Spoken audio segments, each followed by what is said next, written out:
Hello दोस्तों, welcome back to my YouTube channel. आज हम आपको सुनाएंगे कि हम आज इस पृथ्वी पे हमारा आने का उद्देश्य क्या है। ईश्वर जीव की किसी उद्देश्य के साथ इस संसार में भेजता है, जैसा कि आप सभी को मालूम है।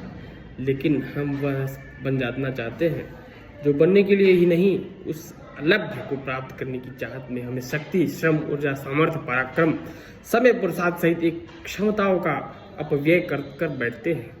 फिर भी हाथ कुछ नहीं लगता सिवाय निराशा के। पश्चाताप, उपेक्षा और आत्मग्लानि के सिवाय हमें कुछ भी नहीं मिलता। ईश्वर जीव को बार बार वही बनाता है जिसके लिए उसे बनाया गया है, अर्थात जिसके प्रारब्ध में संगीतकार बनना लिखा है, वह चिकित्सक, विचारक, साहित्यकार, एडवाइजर, इंजीनियर और कलाकार नहीं बन सकता।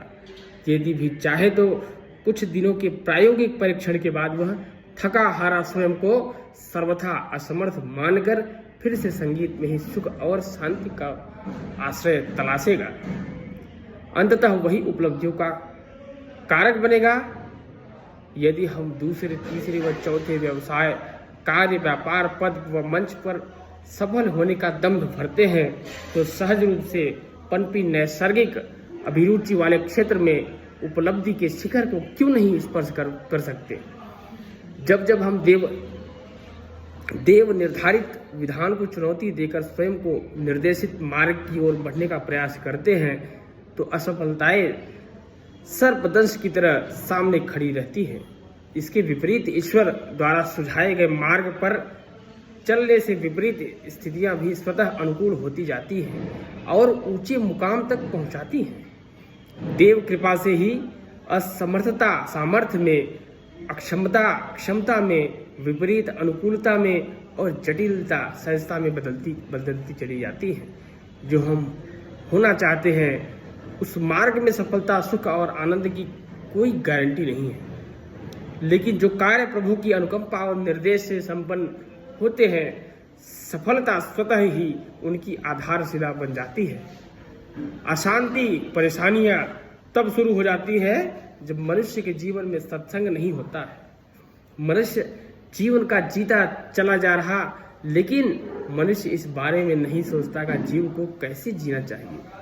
जीवन मिला था प्रभु का होने के लिए और प्रभु को पाने के लिए, लेकिन मनुष्य माया का दास बनकर माया की प्राप्ति के लिए इधर उधर भटकने लगता है और इस तरह मनुष्य का यह कीमती जीवन नष्ट हो जाता है। जीवन को मनुष्य व्यर्थ में गंवा देता है। मनुष्य देह पाकर भी भक्ति का पूर्ण आनंद और भगवान की सेवा और हरि कृपा से सत्संग का सानिध्य मिलता है और संतों के संग से मिलने वाला आनंद तो वैकुंठ से भी दुर्लभ है। कबीर जी कहते हैं, राम बुलावा भेजिया दिया कबीरा रोय, जो सुख साधु संग में सो बैकुंठ न होय। रामचरितमानस में भी लिखा है, तात स्वर्ग अपस्वर्ग सुख धरि तुला एक अंग, तुलनता ही सकल मिली जो सुख लव सत्संग। हे तात, हे स्वर्ग और मोक्ष के सब सुखों को तराजू से एक पलड़े में रखा जाए तब भी वह सुख मिलकर भी एक दूसरे पलड़े में रखे हुए सुख के बराबर नहीं हो सकते जो क्षण मात्र के सत्संग से मिलता है। सत्संग की बहुत महिमा है। सत्संग तो जो दर्पण में जो मनुष्य के चरित्र को दिखाता है और साथ साथ चरित्र को भी सुधारता है। सत्संग से मनुष्य को जीवन जीने का तरीका पता चलता है। इस वीडियो में आज के लिए इतना ही। अगर ये वीडियो आप सभी को अच्छा लगे हो तो इसे शेयर करें, कमेंट करें और हमारे चैनल को जरूर सब्सक्राइब, फॉलो जरूर करें। धन्यवाद।